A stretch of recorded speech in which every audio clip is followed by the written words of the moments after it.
kalau kemarin jadi ya hegemonia kayak gitu ya, terus ini caplok, partai ini caplok, lalu terus ini yang tetap ada di belakang panggung politik Indonesia. Rusak nih Indonesia. Saya rasa demikian. Hancur itu. Betul. Indonesia tidak ada masa depan lagi. Prof Mahfud, itu kayak membuat Prof Mahfud belakangan ini kita simak semakin sering mengkritik Pak Jokowi. Dan kritiknya semakin hari makin keras, Pak. Saya memperhatikan awal-awal Bapak mengatakan bahwa ini bisa mencederai demokrasi. Belakangan Bapak mengatakan saya tidak percaya lagi pada Pak Jokowi. Iya. Sedalam itu kemarahan Anda. Kan agak lucu ya.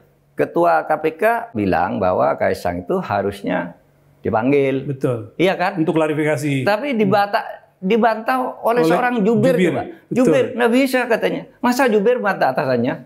Ini kan berarti sudah ada kendali dari luar. Nggak masuk akal, saya baru lihat sekarang jubir membatalkan pernyataan ketuanya. Nggak masuk di akal saya. Organisasi macam apa kalau tidak bermasalah?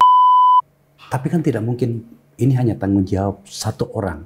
Ya memang presiden. Ya. Yang saya maksud adalah seharusnya ada banyak orang yang kita mintai pertanggungjawaban. Penegakan hukum itu sebenarnya tergantung pada political will seorang presiden. Itu kuncinya. Saya maklum kalau Pak Prabowo sebagai presiden mengatakan Pak Jokowi teman, kalau Pak Jokowi dicubit kami ikut sakit. Itu ya dalam konteks persahabatan sebagai manusia gitu. Tapi kalau dalam konteks penegakan konstitusi dan hukum, dia sekurang-kurangnya membiarkan hukum berjalan. Tidak usah mendorong agar Pak Jokowi ditindak. Dia tidak usah mendorong, biarkan hukum yang berjalan gitu ya. Tapi dia jangan melindungi, kan gitu. Nah itu menurut saya bagus bagi keadaban hukum kita. Jangan lupa subscribe dan nyalakan lonceng notifikasi. Selamat menyaksikan.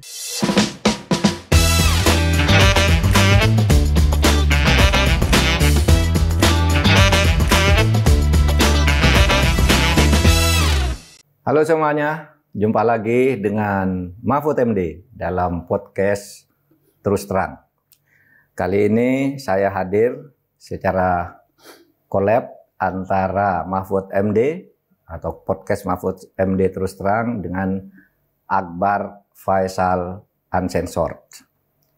Mas Akbar sudah berada di tempat kita. Tentu saya ditemani karena ini collab. Ditemani oleh Mr. X yang biasa bersama saya dan Akbar Faisal. Silakan mau tanya apa? Baik Prof, terima kasih. Kali ini karena episode kita istimewa, kita bersama Bung Akbar Faisal. Ada baiknya saya persilakan Bung Akbar dulu yang bertanya. Silakan Mas Akbar. Silakan. Ya, Akbar. Prof, seperti pembukaan saya tadi bahwa ada banyak pernyataan-pernyataan Anda yang sejujurnya saya saja orang politik kaget. Ternyata begitu banyak peristiwa yang terjadi. Ya. Terutama sekali dalam hal bagaimana hukum dan seluruh turunannya termasuk perundang-undangan itu, mohon maaf kalau menggunakan kata diperkosa. Tanpa bermaksud untuk mengajak Pak Prof untuk mengulangi lagi, boleh kami tanya sebenarnya ada apa di balik semua ini? Hukum diperkosa itu tentu dalam hukum-hukum tertentu biasanya ya. Kalau hukum-hukum di bidang keperdataan ya, kemudian hukum di dalam kasus-kasus masyarakat biasa itu ya berjalan cukup oke. Tetapi kalau sudah menyangkut politik, kekuasaan, memang banyak sekali hukum yang diperkosa, di mana sumber daya atau energi-energi hukum itu semuanya disedot agar bisa memperkuat kekuasaan. Dan oleh sebab itu ya banyak, misalnya di dalam pembuatan hukum itu kan sudah ada sebenarnya pembicaraan-pembicaraan yang dilakukan lebih dulu agar lebih gampang di DPR, sehingga tidak lagi sebenarnya debat publik yang cukup untuk itu. Bahkan ada beberapa undang-undang yang diterobos begitu aja. Misalnya ya yang terakhir itu undang-undang MK yang kemudian saya tolak itu kan tidak ada di prolegnas dan baru dibuat atau diubah 2 tahun yang lalu. Tiba-tiba sudah ada daftar surat bahwa sekarang akan ada perubahan undang-undang, dan isinya itu sama selain tidak diketahui oleh publik, kemudian masuknya ke prolegnas juga kita tidak tahu kapan masuknya gitu ya. Katanya ini harus segera dibahas. Isinya apa itu? Isinya itu ancaman bagi kemerdekaan ke Mahkamah Konstitusi. Karena isinya itu berisi hak konfirmasi. Konfirmasi itu artinya pada saat undang-undang ditetapkan, semua hakim yang ada tuh dimintakan konfirmasi kepada Presiden. Apakah akan diteruskan apa tidak? Itu kan ancaman, ya ancaman. Sesudah itu diperhalus sedikit, yang dimintakan konfirmasi itu hanya orang-orang yang sudah masuk periode kedua. Nah, yang periode ketiga dan seterusnya tidak usah konfirmasi, langsung masuk masa pensiun. Sehingga di sini dengan itu kemudian akan ada 3 orang yang harus, begitu undang-undang ini dikonfirmasi, ya harus ada 3 orang yang harus diminta konfirmasi. 1 Saldi Isra, yang kedua Ene Nurbaningsih, yang ketiga Hartoyo. Jadi karena dia baru masuk tahun kedua, harus minta apakah ini boleh diteruskan apa tidak. Nah kami para hakim MK, mantan hakim MK sudah ketemu, tidak boleh ada pemberhentian hakim MK itu atas nama apapun pada saat masa jabatan sedang berjalan sesuai dengan kepresnya. Tidak ada konfirmasi-konfirmasian gitu. Tetapi DPR tetap begitu. Nah waktu itu, karena itu waktu dibuat, kira-kira ancamannya kira-kira ini kalau tidak ikut pemerintah di dalam kasus-kasus pemilu waktu itu, ya ancamannya ya kira-kira 3 orang ini kena apa namanya, dikonfirmasi pasti tidak diangkat lagi, kira-kira begitu. Karena kalau bukan itu, apa sih urgensinya minta gitu tuh apa? Untuk apa kan gitu? Kan tidak boleh di pengadilan. Yeah. Hakim diberhentikan sebab jabatannya. Nah itulah sebabnya waktu itu saya tolak. Saya kan waktu itu minta memang ke istana biar saya yang mewakili ini, biar clear masalahnya. Lalu saya lah yang diangkat bersama Menkumham, saya mewakili ke DPR. Nah ketika dibahas saya tidak setuju. Tidak setuju. Ini melanggar independensi Mahkamah Konstitusi. Saya tolak. Akhirnya sesudah saya keluar jadi menteri, maju lagi ke DPR. Padahal itu berpotensi loh, berpotensi untuk nanti oleh masyarakat kena uji formal karena prosedurnya salah. Saya bisa menjadi saksi bahwa itu prosedurnya tidak benar. Prosedurnya sangat melanggar prinsip-prinsip keterbukaan dan sebagainya. Malahan sudah saya pergi, sudah itu diteruskan gitu ya. Dibuka lagi, kasus yang sudah saya tutup itu dibuka lagi, katanya masih ada. Terus pasal yang dulu saya tolak itu malah diperberat. Bunyinya begini, bagi hakim MK yang sudah masuk periode ketiga seperti Anwar Usman dan Arief Hidayat, itu pensiun dalam usia 70 tahun atau habis masa SK-nya 5 tahun kan. Ya. Nah kalau dengan perubahan ini Anwar Usman harusnya pensiun tahun 2027, dia memperpanjang sampai 2028, tambah lagi 1 tahun gitu. Kan sudah jelas sangat tendensius. Nah beberapa sumber yang saya dengar memang pada waktu itu ketika Menko Polhukam yang baru ini akan ke DPR, nah sebelum itu ada Anwar ini datang ke kantor sana. Ketemu dengan Menko Polhukam, gitu. Iya, sehingga DIM yang tadi ditolak itu malah diperberat, mau memberi tambahan lagi 1 tahun kepada Anwar Usman. Nah itu yang saya dapat. Jadi maksud saya semua produk undang-undang yang menyangkut kekuasaan itu menurut saya tidak lepas dari rekayasa-rekayasa yang untuk menguntungkan itu, termasuk kemudian produk peradilannya kan. Produk peradilannya hal-hal yang tidak masuk akal itu kan yang dibuat semua. Misalnya kasus Gibran itu kan udah ditarik, ya kan? Perkara ini ditarik tiba-tiba dimasukkan lagi di hari libur, kemudian disuruh beri nomor. Kalau menurut kesaksian yang muncul kan disuruh oleh Ketua MK di hari libur suruh beri nomor lalu segera disidangkan lagi gitu. Sehingga kesepakatan yang sebelumnya bahwa itu ditolak dibahas lagi dari awal karena nomor perkaranya beda gitu. Sampai akhirnya, iya kan, semua masyarakat sudah tahu kan pada akhirnya 5 orang tidak setuju, 4 orang setuju, tapi dikatakan yang dua dari 5 itu karena mengusulkan harus hanya boleh kalau sudah gubernur itu dianggap ikut yang 4, iya kan? Akhirnya ya seperti itu, kita tahu. Mari kita sedikit mengulik ke belakang, Prof. Karena Anda orang yang berada di kekuasaan sudah lama, pernah menjadi Menteri Pertahanan di masa Gus Dur ya. Pertanyaan sederhananya begini, dalam sejarah politik modern kita pasca reformasi, pernah nggak Anda ada rezim yang melakukan hal yang sama yang sudah sampai pada tahapan yang sangat berisiko seperti ini? Nggak pernah, nggak pernah.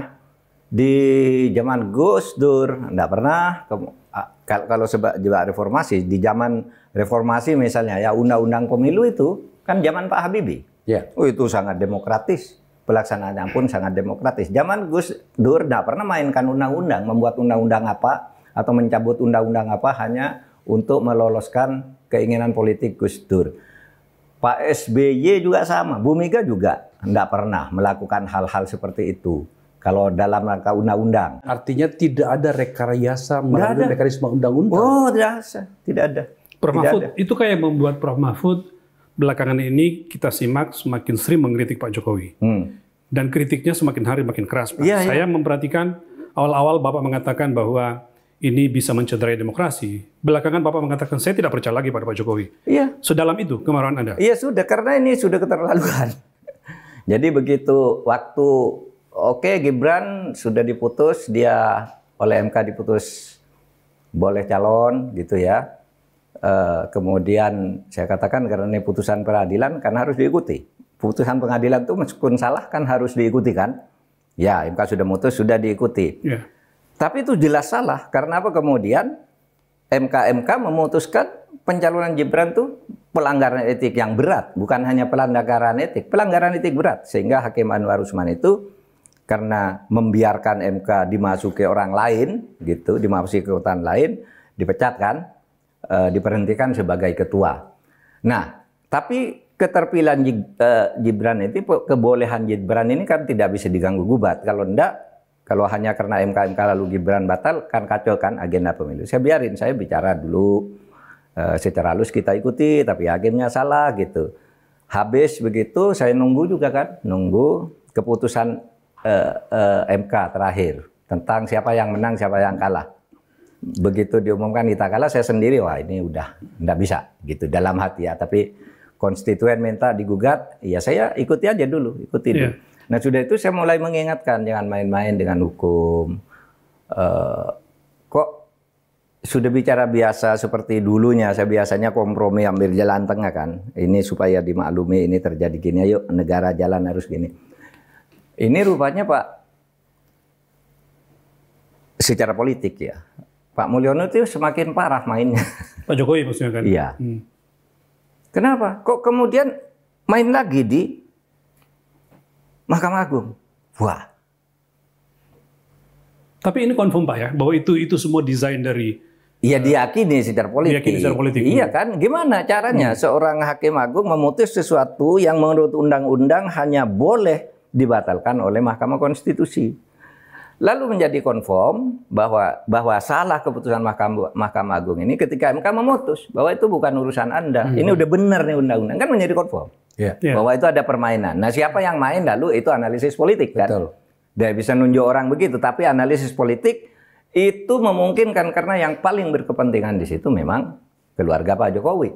Bahkan si Kaisang bilang, oh saya siap calon, kan gitu kan. Bahkan sebelum diberitakan pergi ke dengan apa namanya private jet ke Amerika itu kan dia masih mau deklarasi di Jawa Tengah. Di Jawa Tengah kan. Ya, siap deklarasi.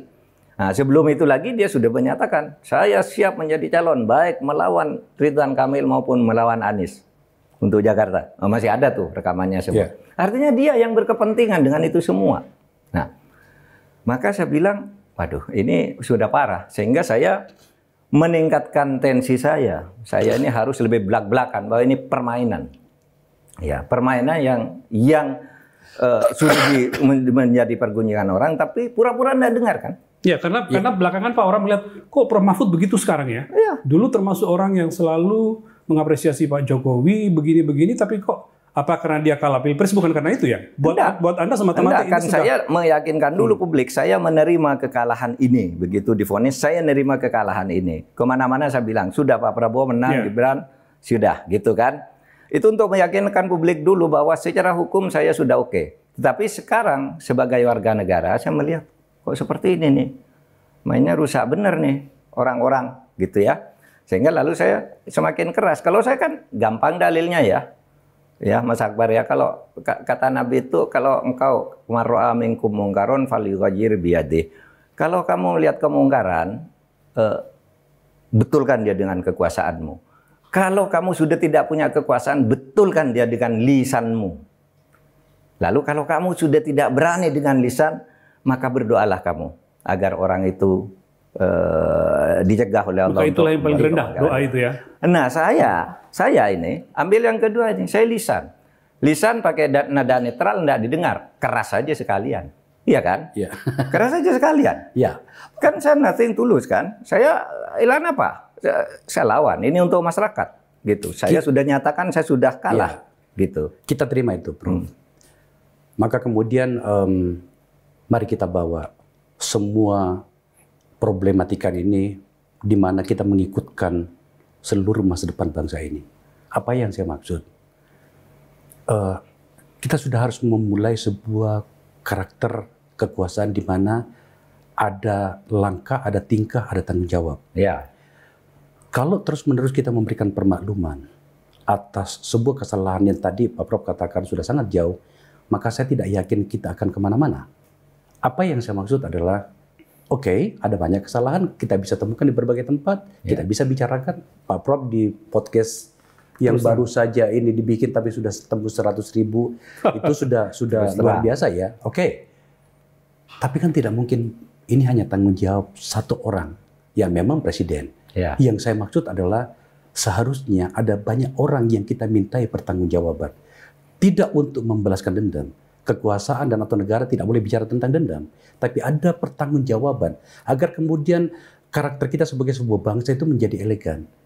Pertanyaannya adalah, apakah tidak berlebihan kalau kita hanya bicara tentang satu figur bernama presiden, dalam hal ini Pak Jokowi?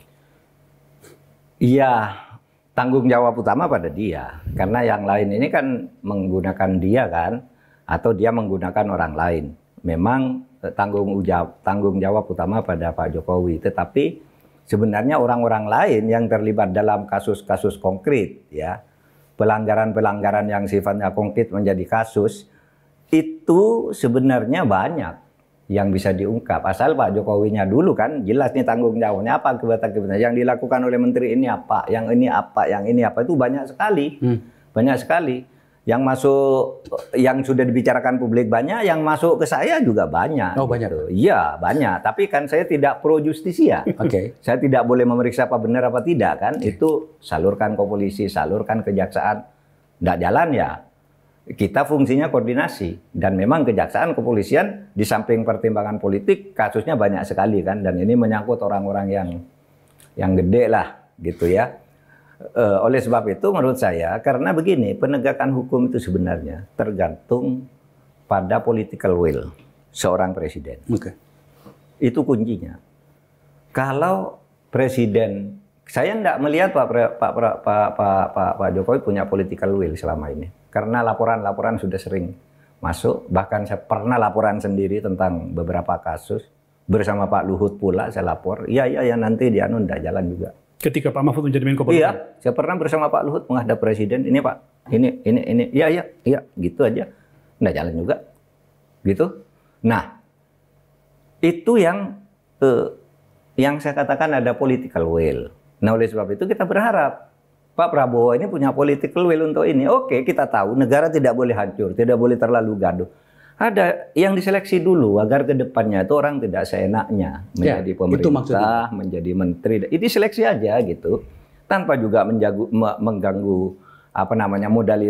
modal politiknya Pak Prabowo. Dia sebagai presiden bisa mengarahkan ini political will saya, sikat gitu. Apalagi dia bilang mau menyediakan dana besar-besaran kan untuk pemberantasan korupsi, gitu kan? Orang lari ke koruptor, yang lari ke lubang semut pun saya kejar, kan begitu. Yeah. Ya nggak usah ke lubang semut, ada semua rumahnya bisa dicari, gitu. Yang terjadi sekarang ini. Kalau enggak gitu, kalau kompromi lagi dengan apa namanya permisif lah ya. Yeah. Permisif sih masih mending. Kalau menurut saya bukan hanya permisif ya. Terkadang kalau didorong lalu disandra gitu kan nggak boleh itu. Iya. Kalau permisif itu mungkin ya sudah lah. Gitu. Soal political will yang disampaikan tadi itu mirip dengan apa yang disampaikan oleh Wakil Ketua KPK kemarin. Alex Marwata mengatakan bahwa jangan berharap akan ada perbaikan dalam pemberantasan korupsi atau berharap terlalu banyak kepada KPK kalau tidak ada political will dari Presiden. Ya. Di sisi mana yang selama ini? Itu kan maknanya bahwa selama ini tidak ada atau tidak cukup political will dari Presiden. Di mana itu? Sebenarnya kalau political will Presiden terhadap KPK itu gampang. Biarkan aja KPK bekerja. Nggak usah diganggu, itu aja. Nggak usah dibantu lah, tapi jangan diganggu. Itu banyak akan produktif KPK. Selama ini perasaan kita ini dilaporkan KPK, ya kadang-kala isu-isunya dan isu itu juga dikatakan oleh orang KPK sendiri kan, saya dipanggil ke istana lah, saya di mana ini kan sudah orang KPK sendiri. Ya, bahkan mantan ketua KPK di tempat saya, Pak Agus Raharjo, itu bercerita bahwa dia bahkan sampai dibentak dan dibugulin meja untuk sebuah kasus dulu gitu. Waktu dia sebagai ketua KPK. Iya, baru satu artinya kasus. Terkonfirmasi cerita ini. Iya. Jadi KPK itu harusnya didorong, malah saya berharap Presiden yang akan datang ini Pak Prabowo menganggap KPK itu teman dia, tangannya dia untuk menegakkan hukum gitu agar dia enak bekerja, mengatur negara ini gitu. Nah, selama ini saya merasa KPK tidak dibantu juga. Malah kok masuk ke situ. Saya dulu kan agak protes juga. Kenapa sih KPK itu kok diundang ke sidang kabinet untuk apa? Kan ada di luar kabinet dia. Oh, kalau karena penting ini penegakan karena rumpun eksekutif, bukan karena itu. Bagian dari. Itu salah. Begini, KPK itu tidak termasuk tidak masuk ke dalam rumpun eksekutif karena dia bukan legislatif dan bukan yudikatif. Terus di mana sih kalau di Priyas Politika? Pasti dia di rumpun eksekutif. Tapi rumpun eksekutif itu sendiri ada yang independen dari presiden, dari kabinet. Banyak. KPU misalnya, kan tidak pernah diundang rapat KPU. Diundang untuk rapat konsultasi tapi bukan rapat kabinet. Komnas HAM enggak pernah diundang juga. Harus kirim surat untuk konsultasi, itu pun jadwalnya kadang-kala molor, enggak jelas gitu. Kenapa kalau KPK lalu punya jadwal hadir sidang paripurna gitu. Maksudnya biar saling mendengar. Kalau saling mendengar undang semua dong. Yang setara dengan KPK itu kan banyak gitu. Kenapa yang lain tidak? Kan sama-sama masuk rumpun eksekutif gitu. Nah, itu yang dulu saya bilang, kenapa sih KPK kok diundang? Atau itu mungkin zaman dulu enggak pernah. Bentuk penguasaan halus presiden kepada KPK ya? Itulah sebabnya gitu. Nah, tentu KPK-nya sendiri ya juga memang mungkin ada ketersandraan atau apa. Iya. Coba karena bayangkan yang sekarang nih, saat kita bicara ini. Kan agak lucu ya, Ketua KPK siapa Nawawi Pamulango, kemudian Alexander Marwata bilang bahwa Kaisang itu harusnya dipanggil. Betul. Iya kan? Untuk klarifikasi. Tapi dibantah oleh seorang jubir. Jubir nggak bisa katanya. Masa jubir bantah atasannya? Harusnya jubir bilang ke atasannya, lalu atasannya yang meralat kan gitu. Ini kan berarti sudah ada kendali dari luar. Iya kan? Nah, masuk akal, saya baru lihat sekarang jubir membatalkan pernyataan ketuanya. Sehingga KPK jadi maju mundur Pak sekarang. Ketika panggil tidak. Kayaknya mundur sih, bukan maju mundur lagi. Mundur seterusnya. Pada akhirnya KPK juga menyesuaikan dengan cuaca yang ada di luar gitu. Cuaca yang ada. Pasti anak ini dikendalikan orang. Pasti gitu kesimpulan orang lah ya. Bagaimana seorang jubir yang itu ya jauh dari atas. Ada jubir, ada sekjen, ya kan? Kemudian ada deputi, ada subdeputi. Lalu jubir di bawah ini membatalkan ke sini coba. Nggak masuk di akal saya. Organisasi macam apa kalau tidak bermasalah? Gitu. Baru kemarin bilang mau manggil, sekarang nggak bisa. Katanya. Bilang gitu. Itu sudah diserahkan ke bagian apa namanya pusat. Pada saat Pak Mahfud sebagai Menko Polhukam itu untuk kasus KPK ya. pernahkah terjadi sebuah peristiwa atau sebuah kasus di mana kemudian Pak Mahfud tak tahu menahu pada sebuah peristiwa besar di KPK, tapi ternyata ada sesuatu terjadi. Pernahkah terjadi itu, ada informasi bahwa itu karena ada tentakel dari istana sampai ke sana? Oh enggak, kita melihatnya itu sama aja dengan masyarakat awam, kok begitu sih gitu.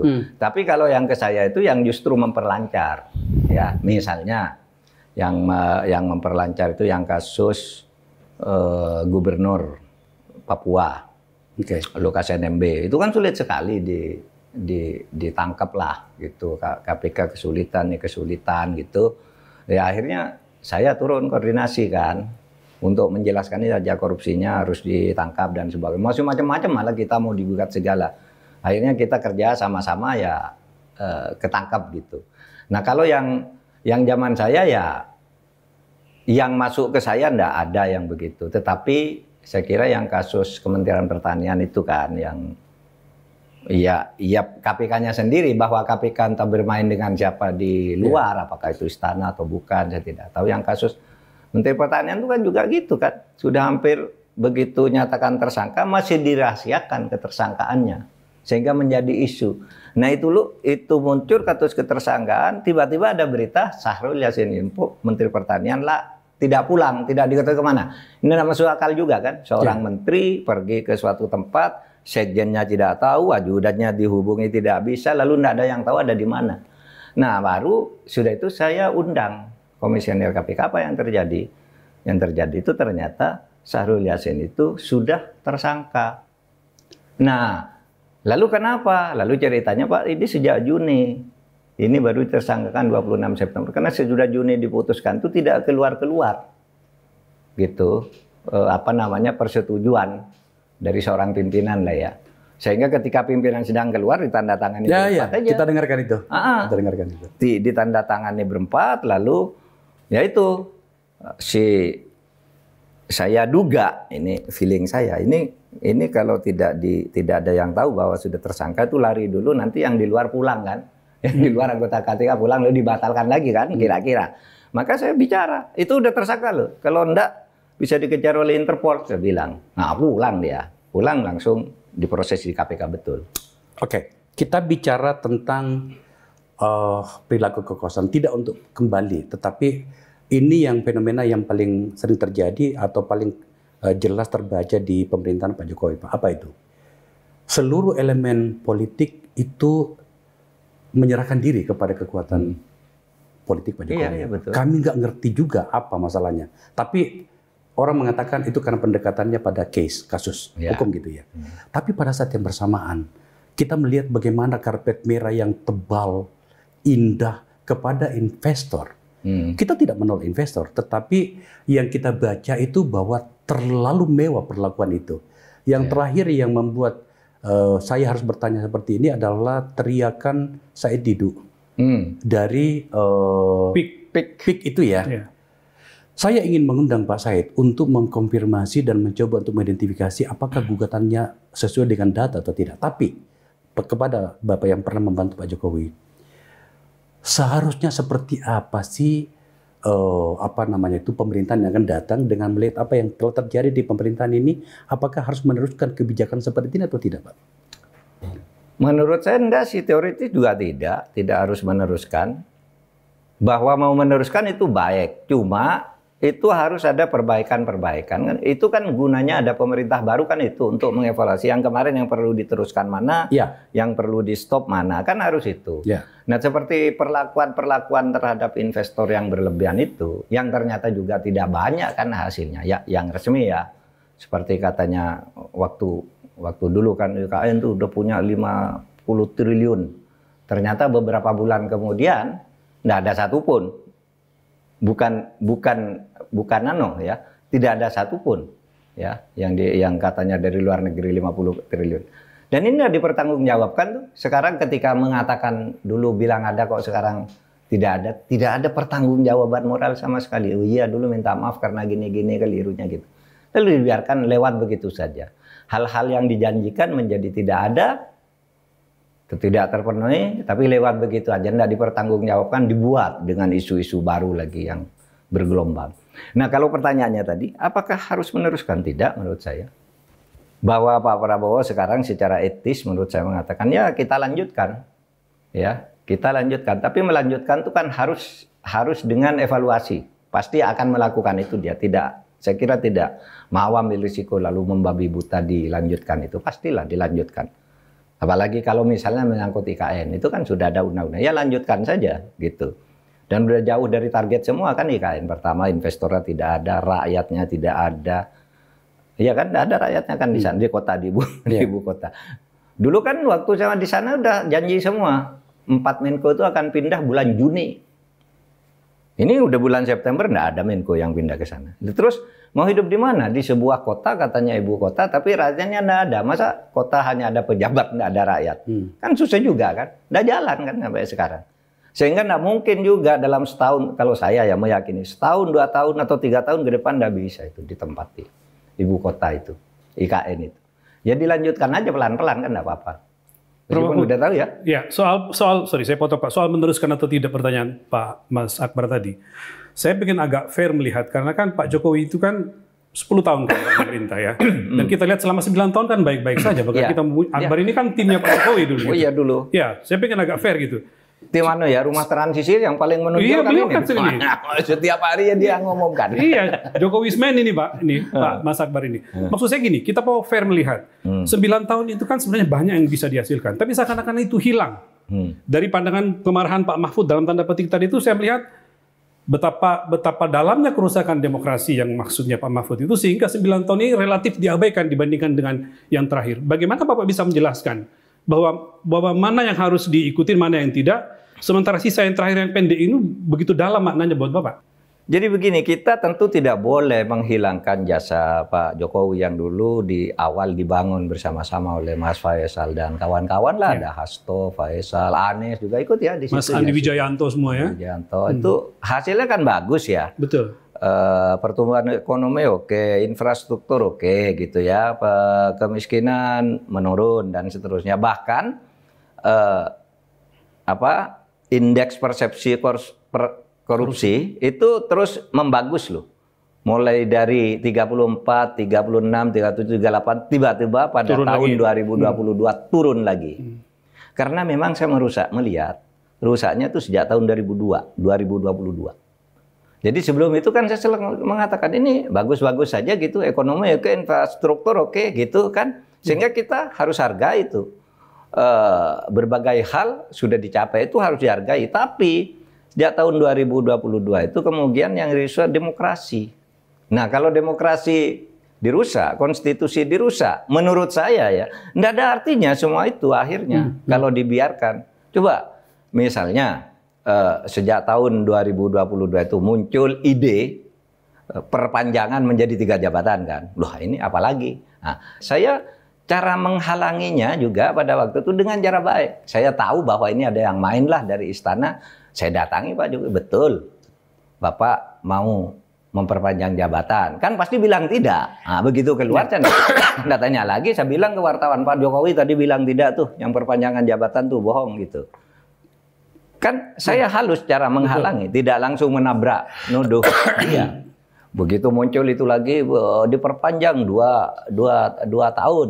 Saya bilang, enggak tuh Pak Jokowi, Pak Presiden sudah nunjuk saya dan Bu Sri Mulyani dan Pak Tito untuk menyiapkan Pak Bu Sri Mulyani anggaran, Pak Tito politiknya, peraturan-peraturannya, Pak Mahfud kondisitas politiknya, BIN keamanannya gitu. Udah nyuruh tuh jalan, batal lagi kan.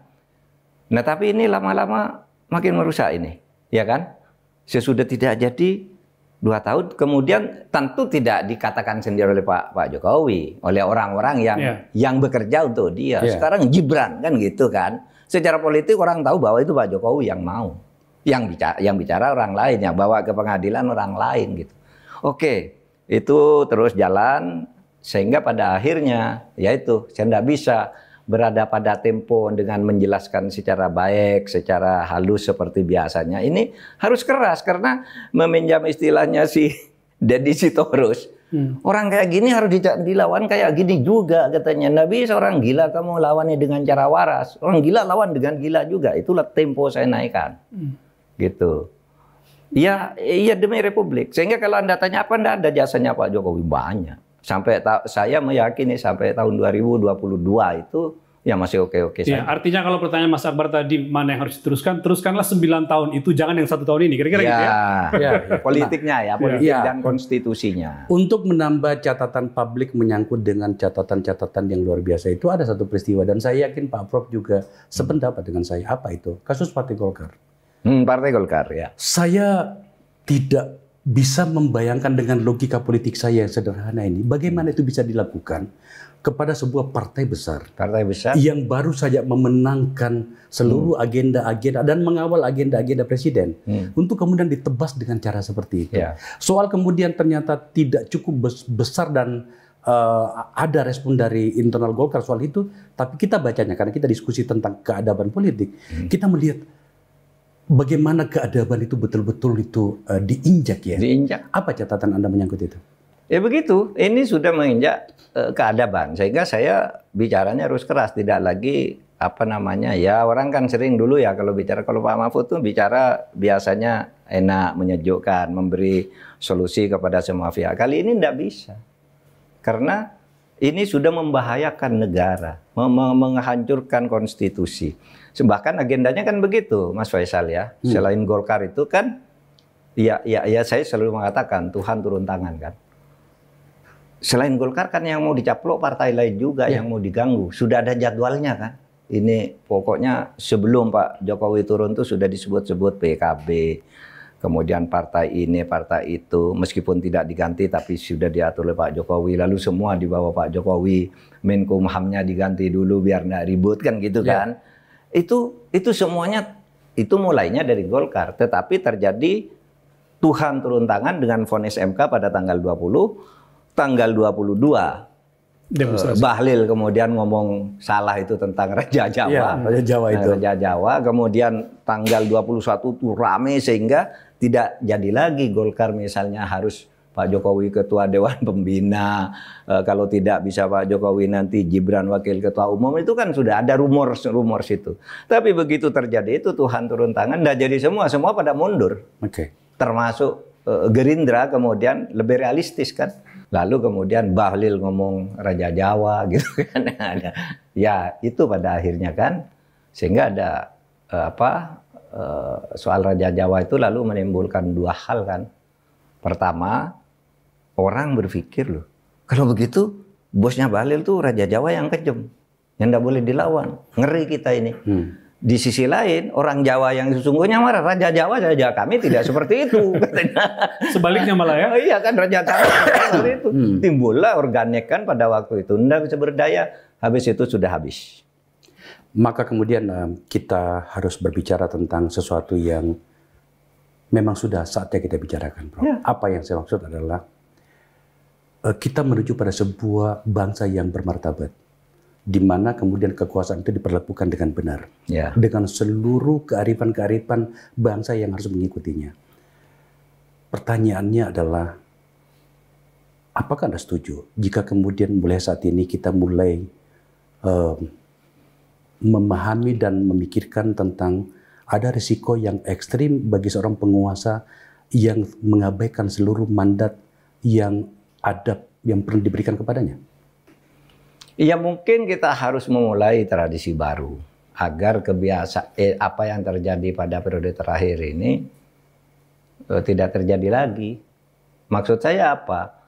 Ini nanti diselidiki, gitu kan? Dirumuskan, diberikan kepada rakyat. Ini yang harus ditindak secara hukum, ini yang tidak, dan kedepannya jangan terjadi lagi. Saya maklum kalau Pak Prabowo sebagai presiden mengatakan Pak Jokowi teman, kalau Pak Jokowi dicubit kami ikut sakit. Itu ya dalam konteks persahabatan sebagai manusia gitu. Tapi kalau dalam konteks penegakan konstitusi dan hukum, dia sekurang-kurangnya membiarkan hukum berjalan. Tidak usah mendorong agar Pak Jokowi ditindak.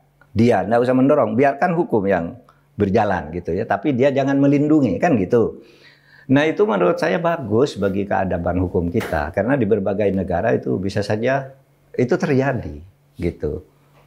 Untuk hal-hal yang besar kayak gitu. Kalau bagi saya kalau itu ya Mas, kalau kemarin jadi ya hegemoni kayak gitu ya, terus ini caplok, para ini caplok, lalu terus ini yang tetap ada di belakang panggung politik Indonesia. Rusak nih Indonesia. Saya rasa demikian. Hancur itu. Betul. Indonesia tidak ada masa depan lagi. Gitu. Kalau terjadi penyelidik yang Bapak sampaikan tadi, evaluasi itu tadi, meneruskan mungkin dari sisi hukum, berarti apa? Tuduhannya pada perusakan demokrasi dan konstitusi atau apa? Iya, ada pelanggaran hukum juga yang sekarang udah muncul tapi tidak diangkat-angkat, kan banyak itu. Nanti Kejaksaan Agung itu pasti itu tahu. Saya kira mungkin formula yang bagus itu seperti yang dilakukan oleh pemerintahan Pak Habibie terhadap Pak Harto. Dia mengaku, saya ini anak punya Pak Harto, dibesarkan oleh Pak Harto, tapi dia tidak menghalangi penegakan hukum. Ketika Pak Harto itu diadili dan tidak masuk pengadilan, bukan karena Habibie menghalangi. Betul. Itu karena Pak Harto kena demensia kan? Demensia, betul. Iya kan? Begitu diperiksa, tidak mungkin lagi. Tidak ada skenario dari presiden baru, nggak melibatkan. Tidak ada intervensinya Pak Habibie. Saya kira ke depan juga begitu. Kecuali dia demensia gitu. Iya kan? Tapi demensia itu pun kan diputuskan oleh Mahkamah Agung waktu itu. Mahkamah Agung memutuskan Pak Harto tidak bisa diperiksa lagi karena tidak mungkin memberi keterangan karena kesehatannya dan usianya. Titik. Kan gitu kan? Itu ke depannya kita harus begitu juga. Nah, selama ini sih kalau terhadap tingkat menteri kan udah berjalan kita ya. Kan banyak kan menteri yang sesudah selesai menjabat juga masuk pada akhirnya ada beberapa. Itu yang saya maksud, Prof. Beberapa hari terakhir ini itu beredar link berita mantan Perdana Menteri Korea Selatan itu dipidana hanya karena membantu menantunya mendapatkan pekerjaan eksekutif di salah satu perusahaan penerbangan. Tentu saja kita tidak bisa menggunakan ini dengan mengatakan bahwa memang beda kita dengan mereka. Tidakkah keadaban kekuasaan itu harus kita sepakati bersama dan itu tumbuh dari dalam hati dan pikiran kita kan. Maka kemudian menurut saya, kami di Akbar Faisal Unsensor layak untuk menanyakan ini kepada Pak Prof. Tapi saya rasa tadi Pak Prof sudah menjawabnya. Ya. Bukan hanya Korea, yang pekan ini kan berita besarnya Biden ya. Joe Biden membiarkan anaknya. Betul. Dia ancam 40 tahun karena kejahatan dengan ancaman 40 tahun. Wah, habis umurnya. Kalau di Amerika kan biasanya diakumulasi itu. Ancamannya bisa 100 tahun, 200 tahun. Ini juga Biden menyerahkan, silakan. Kan gitu kan? Nggak melindungi siapa-siapa. Dan kita pun harus begitu, membangun keadaban hukum yang seperti itu sebenarnya. Karena kalau kita hipokrit terus, nggak maju-maju juga. Dan rakyat yang ditipu, orang hipokrit itu kan sukanya nipu. Nah, ini yang ditipu rakyat, kan gitu. Kan gitu.